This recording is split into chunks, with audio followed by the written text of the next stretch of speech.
Well, I was the Urbed Trust's project leader on this project, but I want to stress right from the start, this is an Indian project.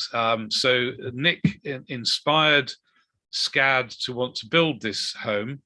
Vidya Mohan Kumar and her architects team are the people who actually designed it. SCAD then organized the contractors and labor, and Dr. Visvanathan did the evaluation for us. So this is an Indian project, but we think we can learn quite a lot from this project, not just for India, but for everywhere, and particularly for the UK, but for other countries.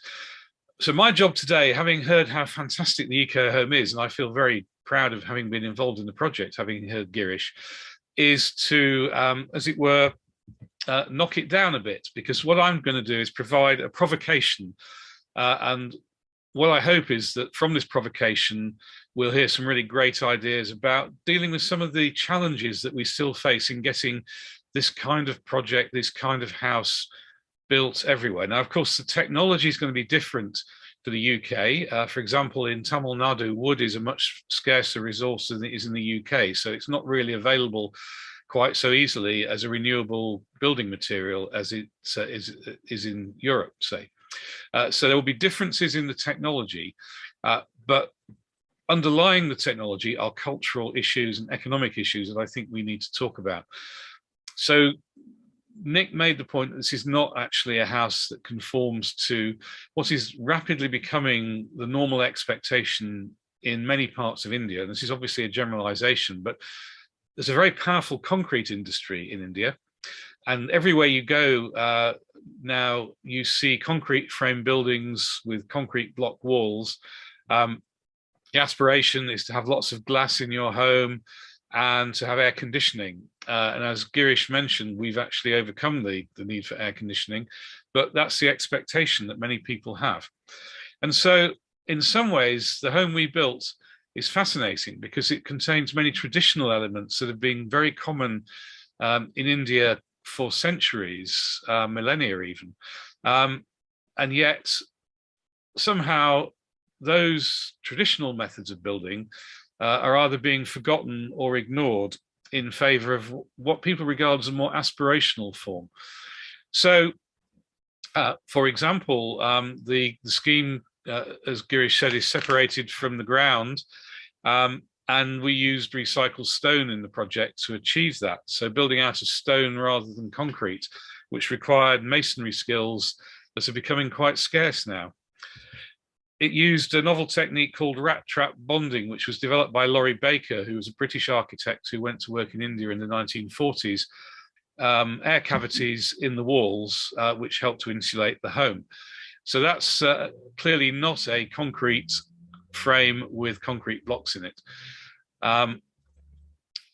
We use new technologies as well, of course, and Girish has already mentioned the photovoltaic panels on the roof.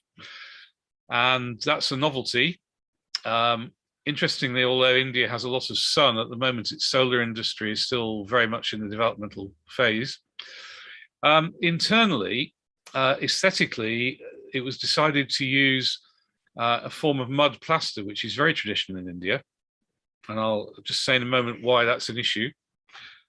And we also had some interesting structural techniques. So, for example, the filler slab, which you see on the upper left, uses ceramics to replace some of the concrete that would normally go into a concrete slab roof.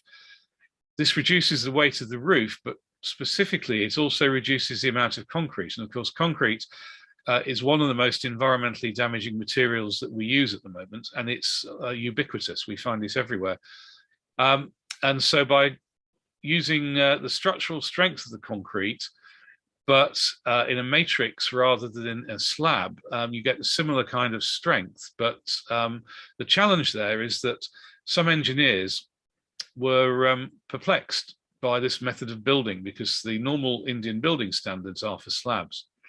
As you can see, we do have some mechanical ventilation, but it's only traditional fans. And we've already heard about the way that the roof has been made. Very interestingly, these people walking around on the roof, Nick and I also walked on the roof in the height of summer in bare feet, which you just can't do on a normal roof in Tamil Nadu.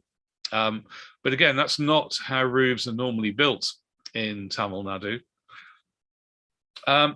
So we think that the result is a very attractive building, and Girish's efforts in analysing it have actually shown that Vidya and her team's design work and all the work that SCAD put in to construct this in this novel way has been really successful. So this is a home it would be really nice to live in. So we talked to some local people about what they thought of it. They were staff who worked for SCAD on the campus and who were interested in having a new home. And we asked them to go and look at the house. And then we sat down with them and we conducted a little survey of them and asked them for their comments. And what was very interesting was that they really loved it. They really thought it was a wonderful house, but they really doubted whether they would actually want to go and live there. And one of the reasons for that was cultural. And the issue was what their mums and dads would think of it, because what they said was that in their part of the world, when you buy or rent a home, you get your mum and dad to come and look at it first and see what they think of it. And this house does not look like new houses that are being built all over Tamil Nadu at the moment. This house is not made of concrete. It isn't rendered on the outside. It's got visible brick, and it's got all those interesting features. So the mud plaster, for example, and also actually there are compacted floors in there, rammed earth floors. They're regarded. They said, well, why would you want to live in a house that looks like a house that poor people live in? Because somehow an association of very traditional forms of building has become instead associated with the way that people used to live, not the way they should live in the future.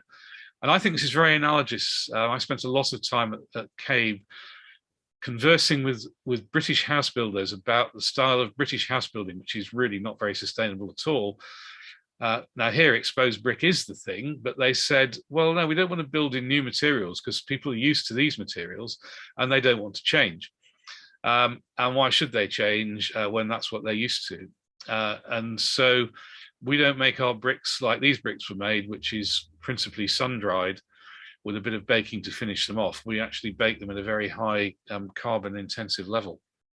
So what does that mean for our ambition? And this is where I'm going to lay down the challenge. Our ambition is that we should start to see neighborhoods like this with the kind of homes that we've been developing in Tamil Nadu, with lots of green infrastructure, very connected, but designed for their context locally with, for example, sustainable water solutions like Girish mentioned.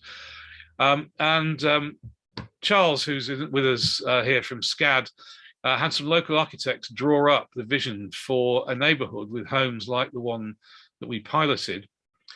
And we think this is a really great way to bring new people to live in medium-sized cities and towns in ways that don't cause the kind of concrete high-rise and environmentally unsustainable housing we're seeing a lot of around the world at the moment.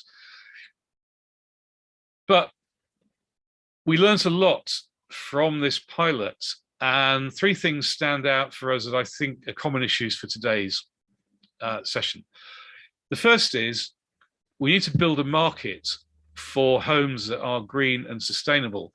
And at the moment, there are people who want green homes, but it's not the massive consumers.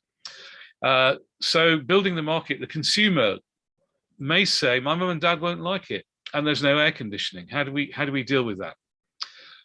The engineer, we know this from talking to them, it's not made of things that we trust. And the consumer, similarly, well, it's not like the houses we're seeing built elsewhere at the moment. The developer, hearing that, may say, well, this isn't aspirational in the way that a house with lots of glass and air conditioning and a fancy drive where you can park your fancy car is, and it won't sell. And the landowner may say, well, all these things cost a bit more, don't they? So I can sell for more without the cost of all this green stuff. Let me just say in passing, because I'm not sure anybody else will pick this up unless Charles does later. We've had this house evaluated by Dinesh, one of the one of our colleagues in India, and his report is available on the website that Nick mentioned. This house actually cost less to build than a conventional house, not by much, but it was actually cheaper to build than the conventional Indian concrete structure. So I'll just pick that up for the moment. But there's a definite feeling, I think, from talking to landowners and developers that all this stuff is going to cost them more. How do we deal with that perception? Then we need to find money and finance. And this is where I hope our TIFI is going to help us, because if the engineer won't certify it, or the developer won't build it, or the consumer won't demand this, or the landowner won't supply the site, who's going to have the confidence to fund this? The World Bank clearly is a great lead, but we've got to get other banks to do this in a conventional way. And the final thing we learned was that all these skills for building this kind of home are available, but they weren't available locally in Tamil Nadu in many cases. And Charles and Vidya had to bring people across from Kerala to train the workers to build this home. Now, if you know the area at all, you'll know that bringing somebody from Kerala in to teach somebody in Tamil Nadu how to do something is a bit of a problem, because there's a bit of a rivalry between the two states. But these are all skills that used to exist in plenty. And our colleague Dinesh has been doing a lot of work to bring them back again, as our SCAD.